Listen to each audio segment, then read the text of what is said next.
Hello, my name's James Pikeway, and this is the Nightline Podcast. Have a comment, question, or query? Send me an email, nightline@dubai1038.ae. Want to hear more from Nightline, or maybe browse some of the other podcasts on Dubai Eye? Please go to www.dubai1038.com and look for the podcasts and blogs. But for now, this is Nightline. Enjoy the program. And we're talking cars for the next hour. If you've got something on your mind, this is the obvious place to tune into and participate as well. That would be nice. Would be nice, yeah. I have to make a confession this evening. I have to confessional evening. I've left my confessions at home tonight. I have to recant on one of the pet peeves that I've had for many, many years. You fall in love with a Corvette? No. Still don't like that vehicle at all. When will you see sense? When he changes his glasses. Yeah, I think so. No, I've had a lot of issues with the gizmo widgetry in many, many vehicles, and the gizmo widgetry. Yes, all technical jargon. Yes, all the technical toys that have been added to cars these days, and there's just it's an abundance and an overwhelming abundance of things that vehicles will now do for you. Oh, tons of things. And everything except make your coffee. Pretty much. Yeah, and that's probably coming. So. There I want was. a coffee maker in my dashboard. I would love. One. I would love to have a little yeah. espresso machine built in. Maybe Wouldn't that be nice? Maybe like intravenously, as you drive it along. Oh, you want to be stabbed by your car on the move? What if you're off-roading? Imagine the Nespresso in the back seat of the Bentley. Ooh, that would be spot on, wouldn't it? Really? It would be. Would be, yeah, absolutely. Or you even just tell the chauffeur the usual, please. Yeah. Press a little button, little cup just whirs out. Even the nice little, the new be Lexus. Like a Star Trek replicator. Oh, you see, the new Lexus you're looking at. That's it. I'll be sitting in the back going Earl Grey hot. There we go. Oh dear, for all the nerds out there. There we go. I was looking at the Lexus. I don't know if we're allowed to talk about these cars. Are we still starting, or we're into it now, or what are we doing? No, let me finish off. All right, you finish off. Then we'll get to the Detroit Auto Show. Yeah, we'll get to the Detroit Auto Show. So I had this great opportunity to drive around in these Edges from Ford. And so the titanium and the Sport. Yes. The titanium and the Sport. So we're talking, 160-ish and plus to over 200 is 1,000 dirhams. Oh, so you drove both the motors? I drove both the motors. That's a bit lavish. Isn't it? Yes. I only drove the Sport. Oh, yeah, I got both. So what do you drive, the base one? Yeah, the base. 3.5, yeah, V6. Yeah. Any good? Awesome. I was absolutely impressed. I actually think I would rather have that 3.5 engine as opposed to the EcoBoost. There's reasons to like the EcoBoost, but for the gas guzzling thing, and I'm not so sure I really needed the ability to just put my pedal to the metal and fly. Everybody needs 365 horsepower in a family SUV. It was very nice. But having said that, do you see when I drove that car? I remember I said to you that if you were moving up from a Mustang and you had to get family car, that's it. You see what I meant? Yeah, exactly. There you go. You know what? I started to, and it was interesting when you're looking, say, at the titanium, and then you're going, so that's the Sport, and then the model down is the titanium. Yeah. Subtle titanium. Subtle differences. It was funny because a new element we've just discovered. It will change the world as we know it. I've got these two vehicles. I got one guy. Someone's looking at the Sport and going, "Oh, thank goodness they got rid of all that chrome on the Sport." And I'm going, "That's what I liked on the titanium. I want the chrome back." And no, chrome is out now. Everybody's going to this black. Well, that's that was the Sport thing. Now, here's where it gets interesting, because when you look at the titanium and you look at the Sport, they're essentially the same vehicles. Change the engine, really inside, same, slightly different seats, but the difference is in the performance and the way they drive. That is it. Yeah. And this is where, when I was driving that titanium, I kind of went, take this thing back quickly. Not because of the engine, because of the suspension. And I found that it didn't know if it was a sports vehicle, if it was a cruiser, if it was a plush mobile, which, trying to be some kind of limousine. So was it too harsh for you? It was too soft. Interesting. Too soft, and at times it wanted to... So this is the titanium with which engine? The 3.5. Okay, and what was the other one you had? Sport. Sport. Same the one Sport, we had. the Sport is stiffer setup. And definitely. I thought that stiffer setup really worked with the vehicle, and I would have liked to have had that same setup on the titanium. Well, go for the Sport then. Well, that's the thing, you see. But it's 200 grand. Go for the Sport. That was the thing. We're talking a huge amount and more go down money. Alcuz and get all the bits chromed up. So I have an idea though. Yeah. Don't get the V6. Get the 2-liter EcoBoost. Yeah. Maybe. So here's the other thing though.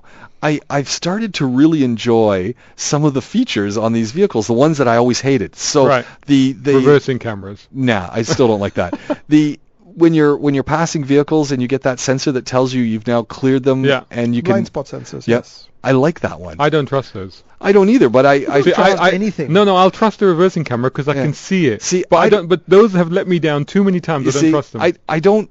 I liked it. Plotting against you. Yes, they are. I liked it because I still did my shoulder checks and everything, and every time I was right on to make that move in. So I thought, wow, this is actually. Yeah, but the thing is, you're still doing your over-the-shoulder checks. Yeah. The trouble is when drivers start to solely rely on the system. Yeah, you see, and then every now and then it will catch you out. You see. The second thing I really. It takes one time to it to be wrong. Yeah, that's why I always do the shoulder checks. Driver assist, this whole feature that'll basically keep you in your lane.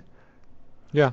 That I'm not a fan of in any car, I'll be honest with you. Now, when I was on the highway just doing the old cruise, I actually liked it. At first I didn't. Ping pong you between the lanes though. You know what?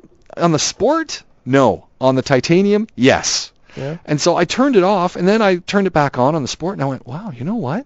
I actually, in certain situations, doing that, I really, really liked it. Doing a commute to Abu Dhabi, I think they're good. I think they're really good when, there are systems that just help you, right? But then there are systems that will tell you off. Yeah. So like after the third time, they'll be like, oi, stop it, right? That's the ones I like. Because they're the ones that like putting you in their place and say, get back on the steering wheel. It's a bit of domination you're after, is it? It's a bit of a finger wagging, like a finger should come out of the dashboard and wag itself in your face and go, stop it. When you start driving a little wonky, it does tell you, fatigue warning, go and pull over. Go and have some tea. That's what it did. The little teacup. Yes, I like this. One thing that kind of got on my nerves, and did you open up that massive sunroof? On the Sport, don't recall opening it up. No. Okay. So of course I would have that thing wide open, and I truly think whoever designed that must have been the intern. They put an underpowered motor. Right. It takes too long. It's not that it takes too long. It's the sheer lethargy. The whining of the motor as it just. So it's sort of going. It's groaning open. You're going, come on, close. You can do it. You can do it. And I'm just thinking, this motor's going to go eventually. If you're using, it's like a trimmer. When you run out of batteries, a beard trimmer, and you run out of batteries. That's what it always sounded like. And I thought, okay, it's just. I don't think it's going to go. I think it's just bored. I thought it's just like you're opening me now. You're only going to close me again. And I thought it was. Do we have to go through? I thought maybe it was car specific. So when I got the Titanium, did exactly the same thing. Sport, exactly the same thing. So there's a message for Ford there. Yeah, Ford quicker motor guys there. Put that motor a little bit more power. Yeah, a little bit more turbo. The other thing that I thought the engine. I thought maybe they designed these cars, they were playing to my sensibility, but the sensibility in this vehicle, I didn't want that sensibility. My love of 1980-ish vehicles. So you've got this wonderful... The best kind. You've got the wonderful Sony sound system in this thing, which is beautiful. You've got that display screen just above. Then you come down, you get the Sony button, and then to the right and left, you have these push buttons to turn on your air conditioning and all the manual controls that are straight out of 1985. It's like they found a warehouse full of these. It's a bit like the clocks and plastic. I couldn't believe it. I was kind of going. The whole car has got this nice modern feel to it, and then they've got this one little area that's 1985.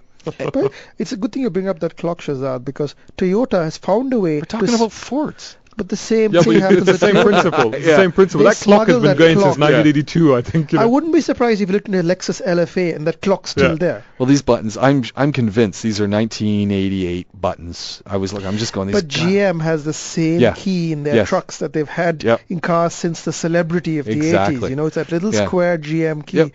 And the times have moved forward. Now we have keyless go. Now we have transponders. But GM still persists with that key. The other thing that kind of this is just for all car designers. The black plasticky finish, lovely, looks nice. But it shows a piano black finish. Yeah, shows all fingerprint magnet. Oh, that was the thing. Everywhere I looked, there was fingerprints. There was dust. I'm going, guys.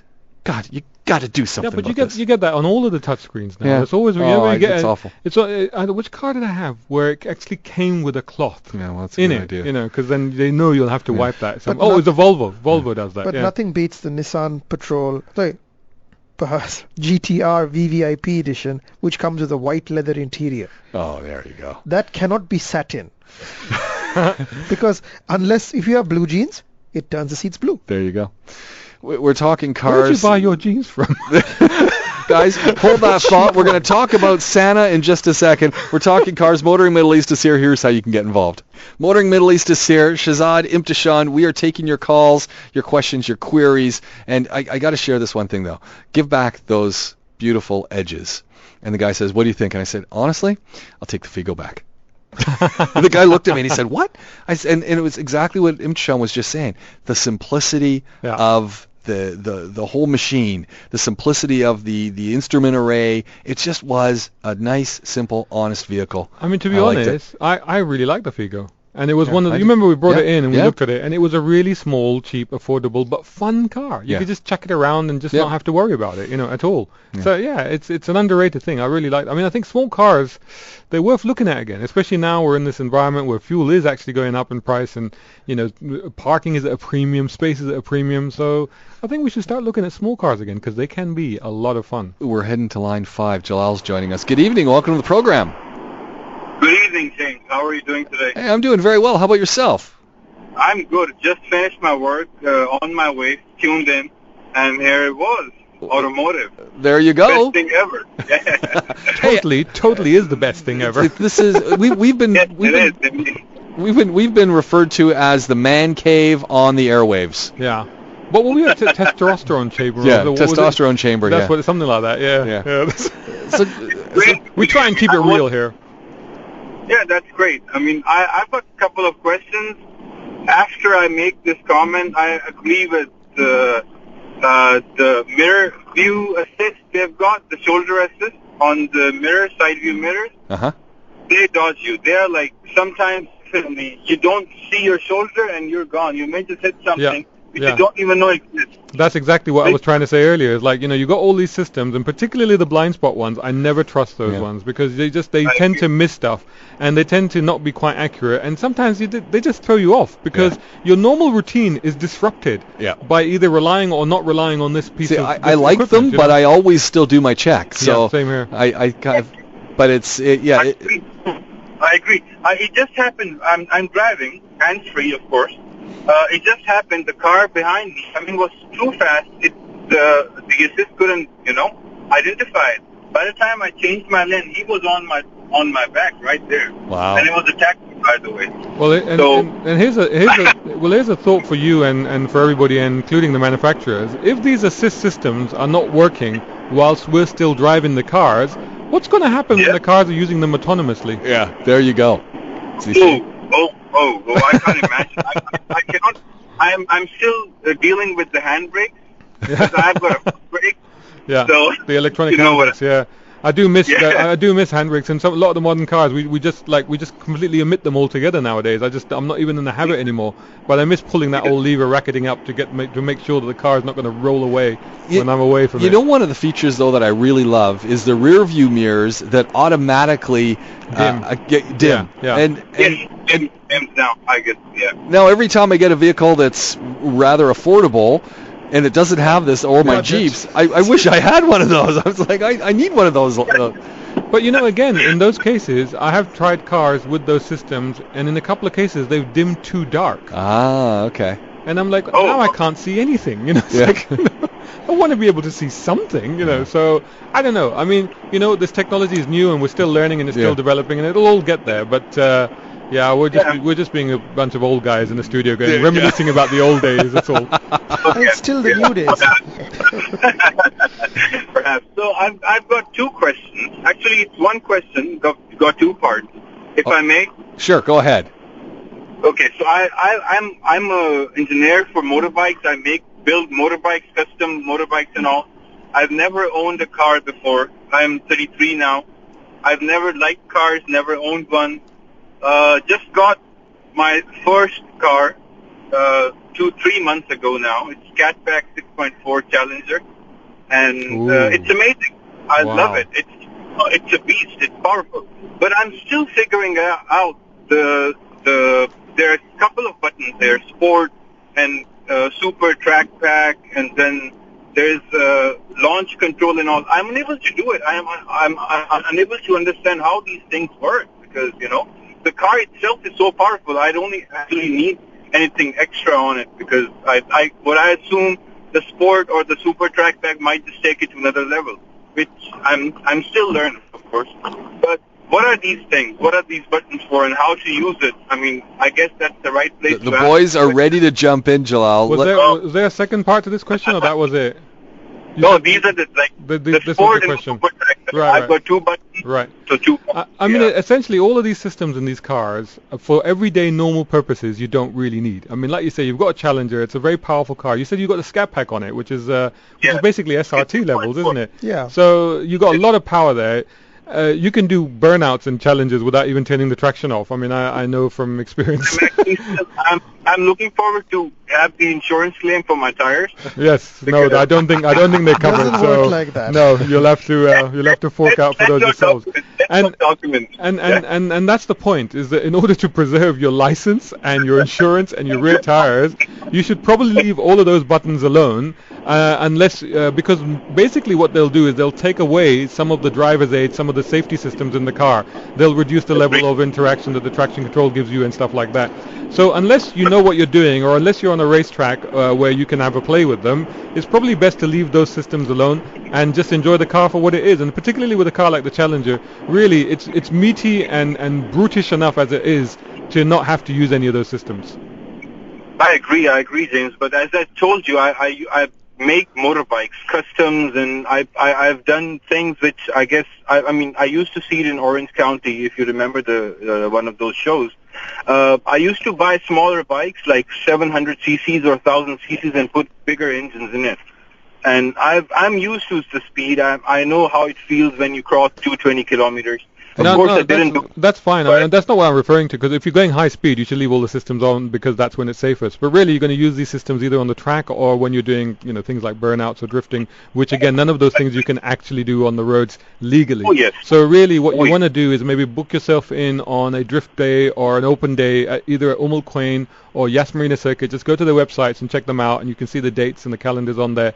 Join one of the clubs like the Evolve group, because they have regular sessions as well. Take your car to one of those sessions where you'll be able to try it out and get a feel for it safely before you try and use anything on the road. On the road, in the meantime, say enjoy the car. It's fantastic, but leave the systems alone. Jalal, I got to let you go, but thank you very much for joining us. We'll talk to you again real soon. Thank you for talking. Thank you so much. Thank you. Have a great night. Bye. Cheers. So there we go. That's great advice. It's a really good point, though, isn't it? Because the manufacturers do put these buttons and these systems on the car, and if you've just bought the car, like, ooh, what does that do? And what? So you're very tempted to use them, and they don't necessarily talk you through the car as they should do in a lot of the dealers here, and explain these systems to you. Remember and when the BMW briefing we had in the 7 Series? Went on for about an hour and a half, just talking us through. Yeah, but that was too much. That was too many systems and too much car. But, okay, I think the Sport button is something you could use on the street, because all that really does is improve sort of the throttle sensitivity and that sort of thing. It's sort of minor tweaks. But all of these cars, like a Mustang has, 4 settings now? Track, and the Cadillacs, and the new CTS-V, the Camaro ZL1, they have 5 levels of traction management. Wow. And the upper 2 levels, I believe, are strictly track only. Now, I will counter you a little bit on that, because we've seen on YouTube a lot of videos of, let's say, certain brands of cars leaving car meets and invariably crashing into crowds of people. Horsey cars, yes. Yeah, and it's very clear what's happened there. Somebody's got over-enthusiastic, they've seen all the people, they want to put on the show, and they've hit one of those buttons, which is basically turn the assistance down. But crucially, he never pressed that button probably before. Exactly. So the moment he pressed it for the first time, he had no idea what to expect. Exactly. I mean, the traction will go. You're putting a lot of power through the rear wheels. The traction will break, and you will have a pendulum effect. And unless you know what to do at that point, you're in trouble. Just the other day, there was that video that's flowing around YouTube, on social media anyway, about a Ferrari 458. A guy rents it, takes his girlfriend for a drive, obviously whacks it onto race. And as soon as he hits a corner, he just accelerates too hard, panic brakes, car understeers right into the guardrail. And, point to note, I mean, we are professional, whatever you want to call us, car journalists. Journalists. I've been doing this. You're a journalist. You're a journalist. Well, nowadays we may be an influencer. I'm not so sure. But anyway, that's a whole different radio show. You can still be an automotive journalist and an influencer. That's what I'm getting at. Anyway, how about an automotive influencer? But the point being is I've driven Ferraris. I've driven them on track. I've driven off track. I've driven at Fiorano in Italy. And I have turned the system off and I've lost control in it. I never put a Ferrari into race mode on the road, ever. I never do it. And I've got years of experience driving these cars. But it scares me. I'm like, no, I'm not going to do that. This is not the place to do that. So, imagine you rented one and you just turned the dial all the way. Yep.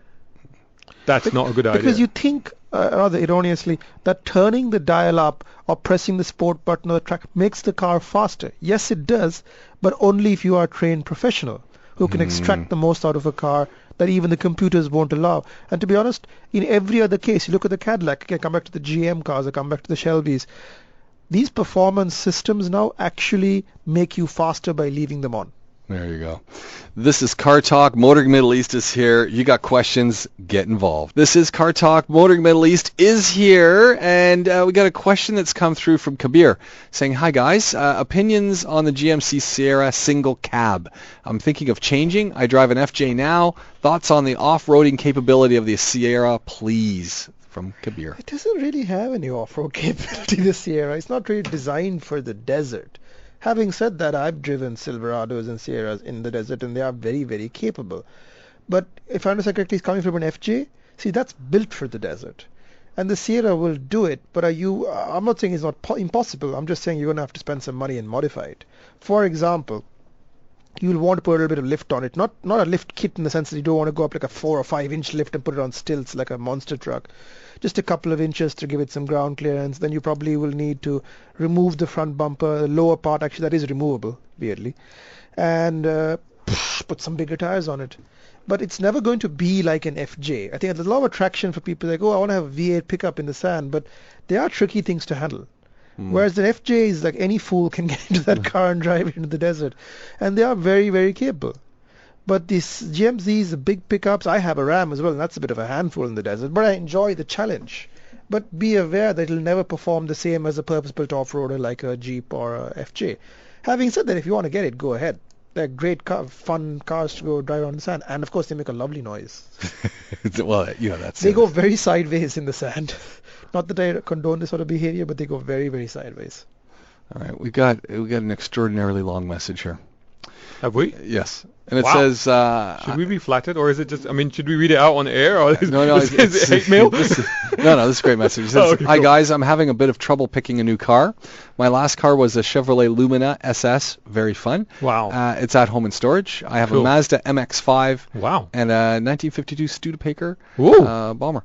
It says... and my husband's vehicle is an F-150 truck. So, although I'm not a petrolhead, I do like a bit of spunk in a car I drive. I think that person is a petrolhead. I says, my trouble is I now drive to Abu Dhabi 4 times a week, and what I'm looking for is a low-cost, comfortable, carefree vehicle. I can decide whether to go a decent-sized saloon, or I can't decide whether to go a decent-sized saloon or a slightly bigger crossover four-wheel drive. The idea of a crossover four-wheel drive is to have a bit of presence amongst the big boys who bully you when they encounter you on Sheikh Zayed Road. My budget is around $100,000, and I'm not sure what to go for. I've heard you talk positively about the Ford Fusion and the Chevy Malibu, and the Chevrolet Malibu, and just recently the Subaru WRX. I also like the Toyota RAV4 and the new Fortuna. And the list goes on. So let me just get this so I can see it all. It's a really long message. Yeah. Wow. Sorry. It's a letter. I look at the Pajero Monterey Sport and the Outlander, and so I've been driving a Ford Focus and absolutely lovely. I love how zippy it is, but fear it's a little small for the commute. I was leaning towards a Hyundai and a Kia, but the guys have put me off. Now that not that I was really keen from the start. So please help. I have no idea. Must-haves are driver comfort, cruise control, high safety rating, good connectivity for the iPhone, hands-free, talk to home on the long drive, decent warranty, and is there anything else that is must-have in this thing? I think that is it. So is that all? That's it. Oh, is that all? I was expecting a bit more then. Yeah. So that being said, goodness. That being said, talk about open-ended. So guys, basically needs a commute car. 130. Anything will do. Yeah. Well, here's a question off the bat. It's a she, isn't it? That's what she says. Yeah. Who is most definitely a petrolhead because of the cars that she's already listed. What's wrong with the Focus that she's running at the moment? She said she thinks just not so sure that it's big enough to get folks giving her a little bit of respect when she's driving out that road. Well, then that discounts saloons straight away. Then what you do need is an SUV, and I'm not talking crossover either, because a crossover won't necessarily get the respect either.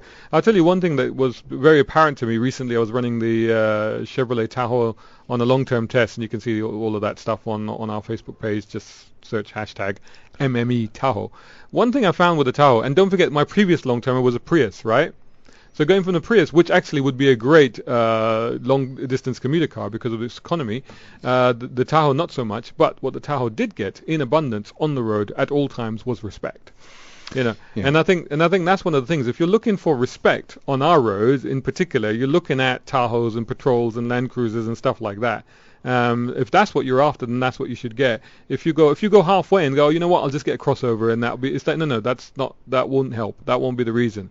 A reason to get crossovers, however, is to give you the height. And a lot of people in our traffic do feel that they feel more comfortable when they have a bit of height in our traffic, because again, everybody is driving SUVs, and when you're driving a saloon car or a sports car, you are obviously much lower than them, and you feel a bit vulnerable. Unless your sports car has a prancing horse on the back, it's not going to get much respect even that. Yeah. And even then, I guess she just doesn't want people running her off the road, Well, why not get something like the default choice, which I always say is a CRV, because that does everything reasonably well. It's got decent ground clearance. It's actually very good off-road. Ask us how we know now. Yeah. It does everything. 100,000 dirhams? Yeah, you'll get about 100k. Same for the RAV4, anything there. But I would sort of pick the Japanese stuff over the Korean stuff, like the Sportage or the Santa Fe, because they're all a bit dull to drive, the Koreans, whereas the Japanese cars are a little bit nicer. No, if she's coming from a Chevy Lumina and heading towards... There's no V8 in a Honda CRV for sure. No, again, you're looking at... you can't get a Ford Edge Sport for that sort of money, but you're looking at that sort of thing. I don't know if she's... You could have what if you go a little bit more, like 115 would get you into a base V6, and that's a pretty decent little car. Yeah, something like that. Something a bit with a sporty edge to it. Sporty, so to say. But Focus ST. Well, again, it's not a crossover, but it's a hatchback. It's a bit lower than she maybe wants. What about the Mazda range? Are we looking at any Mazdas here? Yeah. Yeah, you can get the CX-3, CX-5. I don't think you get the CX-9. The new one's a bit more expensive, I believe. But CX-3 or CX-5, definitely. And it's kind of sad to hear she's been turned off by the Koreans. But, sometimes when you go to the showrooms, I guess she had a bad experience. So who's to say? But I think at the end of the day... I think she meant us. Oh. Because she said by the guys, in which case right? I blame Shazad instantly. I think it might be a reference to us because we have said that they need to raise. It's you guys who put her off. Yeah, so I think because we have said in the past. Take that back, guys over at the Kia and Hyundai showroom. You're great. No, I'm not taking it back. I'm just saying. I'm just reiterating what I've said before. Is that I think we have been cutting them a lot of slack, and we've decided to not do that anymore because they now have to raise their game. Now, having said that, right now at the Detroit Motor Show, Kia is unveiling something called the Stinger, which is a powerful rear-wheel drive saloon with suspension set up on the Nürburgring, and a lot of people saying that it's the new thing that's going to come out of there, and hopefully we'll see some engineering improvements across the range. I just like that Kia gave it a proper name, the Stinger. The Stinger, yeah. It sounds like a fighter plane. Yeah, it's not the Kia 782 Hold on, I got another question. What about an Alpha? Would an Alpha fit nicely into this there isn't anything SUV or crossover like. The Stelvio is coming in February or March. However, that is not going to be 100,000 dirhams. That's going to be quite expensive. It's going to be expensive. So given all of this and my shoddy reading of this very long SMS message, where would you point? What was on her list again? She didn't have a list. That's the problem. No, she had a list at the end of it. There was a list, wasn't there? Well, she just recently had things that she wants or vehicles? Yeah, things that she wants. Okay, hold on. The list is asking for, so it needs to have drive comfort, cruise control, high safety ratings, decent warranty. But she mentioned a few cars, didn't she? She was talking about Fortuner, Monterey. Okay, so I wouldn't bother with the Mitsubishi. Outlander. I wouldn't bother. The Fortuner is very good. The new Fortuner is very good. It's not the most exciting car to drive, but it is a very nice car to be in. The interior is so much better. But RAV4 is getting a bit old. Tiguan is too expensive. Oh, I don't know, actually. Actually, no, it might be. Tiguan will be in the price range, actually. Yes, go and look at the Tiguan. And what else was on the list? She's been driving a Focus. Yeah, but she wants something a bit higher. And she's not so... So Subaru, forget about. Yeah. So I think look at the Fortuner, look at the Tiguan. I think Fortuner out of that list is Fortuner for sure. Fortuner is very good. Yeah. Go with that one. You think? And the ride is better now, so you can do the Abu Dhabi Dubai. Fortuner run. was like a car toss, but this That's right. They've got proper suspension on it now. So yeah, check that one out. See what you think, and then let us know, and tell us if you've got that Studebaker here or somewhere else. Yeah. Because wow. We want to hear from you on the program. Always happy to answer all of your SMSs and calls that come in, by the way. This is Cartalk. This is Cartalk. Motoring Middle East is here. I'm Tashan and Shazad. And we were just finishing off with Nikki's email. Nikki, who's looking for... She sent a text, and then she also sent an email. So I took a look through, and just rounding out what she was looking for, something with driver comfort, cruise control, high safety rating, decent warranty, fun and sporty, service package, maybe 7 seats, but not really necessary. And away we go. So that's... Well, I would suggest going on to our website, motoringme.com. There's a little button on the top right. It says New Car Buying Guide. Hit that, and it breaks down cars by pricing and category, type of car. So have a look through there as well. Also, feel free to contact us directly. We try and help you out. But I mean, to be honest, I think this is a person that actually does know what they want. So I was just trying to decipher what they want and see if it would be the right vehicle. But I think that they're looking for something that falls within their budget, which is a high-sided vehicle, so they're not intimidated by the Dubai-Abu Dhabi traffic, which figures. And it's got to be comfortable. Yeah. It's got to be comfy. Yeah, but most cars are these days, let's be honest. Yeah. So you're pointing towards the Fortuner. Yeah, I mean, on the basis of what we know at the moment, yeah, try the Fortuner, yeah. It's not sporty though, is it? No, it's not. I mean, it's kind of more off-roady, so if that's your kind of thing, camping, that sort of thing. A Fortuner is a very good choice. Tiguan would work. Tiguan's sporty, or like though. You said, the RAV4. The RAV4. RAV4 is not very sporty, though. It's a good car. It's just... Tiguan would make you feel good. You're in the Tiguan, you feel good. It's got plenty of poke, hasn't it? Turbo motor. Yeah. So I'm distracted because I'm looking at that new Lexus that they've just shown. That's not going to fit her budget. No, it's not. But it's what a thing, though. What Lexus is completely... If people can jump online and have a look at the new Lexus LS, and it's now the 500, LS500. And for the record, Nikki But there's no V8. No. Yeah, back to what I was saying. Yeah. For the record, Nikki is a petrolhead. No, clear. No, that's clear. She's gone through more cars than... No, the moment that she said a Lumina SS, an MX-5, and a Studebaker, 1950s Studebaker, I'm like, no, that's a Petrolhead, whatever.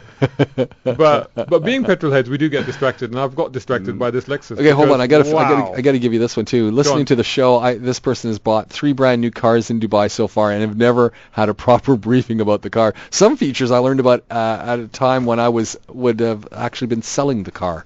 Can you imagine? I mean, to be fair, we're talking about Dubai, and people tend to be really harsh when it comes to dealers here and dealer quality here. But to be honest, it's not just a Dubai problem.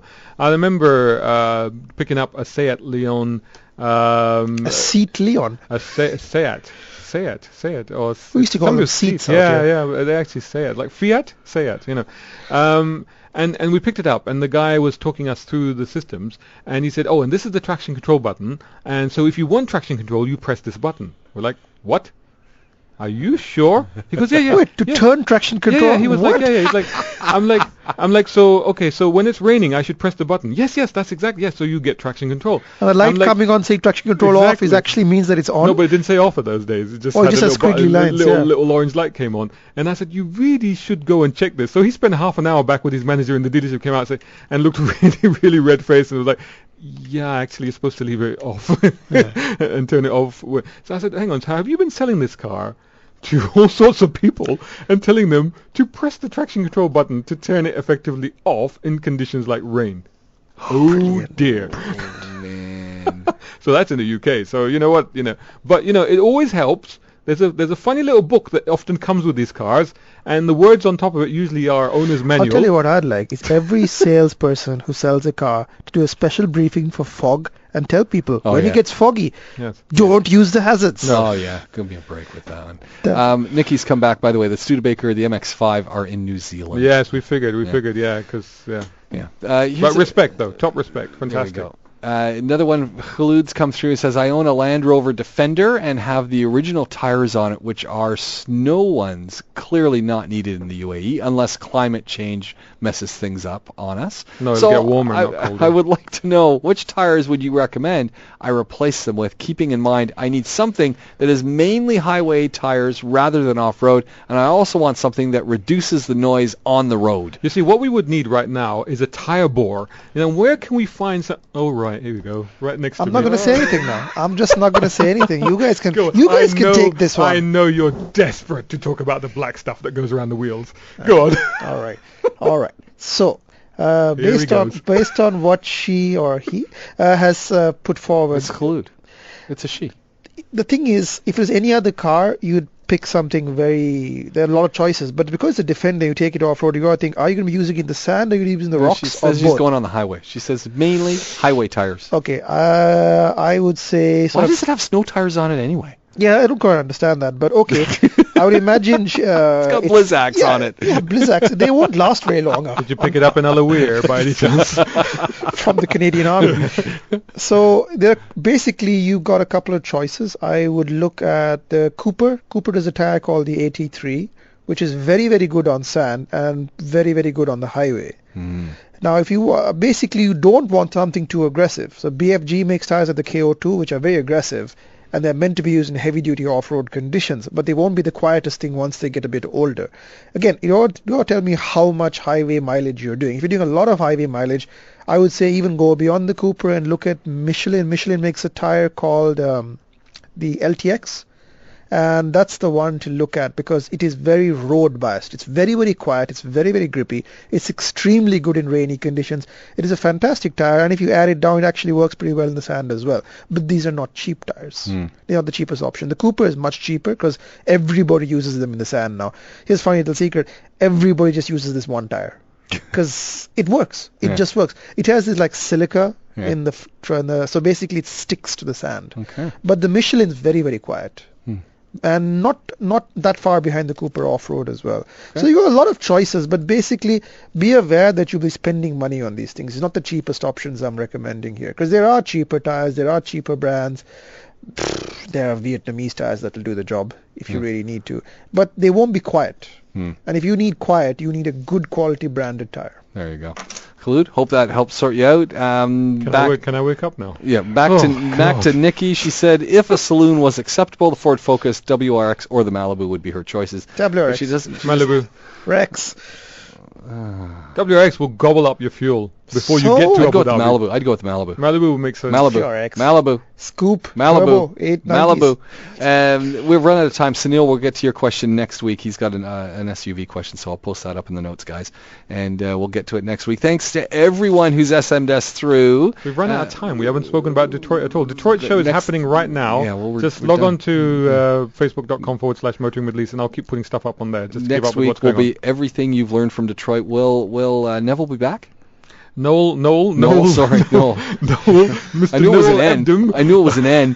We've sent Mr. Noel Ebdom on a mission to Detroit to find out everything he can from Detroit, and he is putting live broadcasts up on our Facebook page, so go and have a look. Okay. And when will he be back? As soon as they'll release him. Okay. So we're going to be talking all about the Detroit Auto Show next week. Some cool cars come out there. There we go. Guys, thank you very much for joining us. As always, Motoring Middle East. You can find them at motoringme.com. Go find them on Facebook. And everywhere social media exists, they have a presence. And I'm telling you, best automotive journalists on the planet. Or autoing, we'll take that. Yeah, autoing journalists as well. They do auto a bit. We do.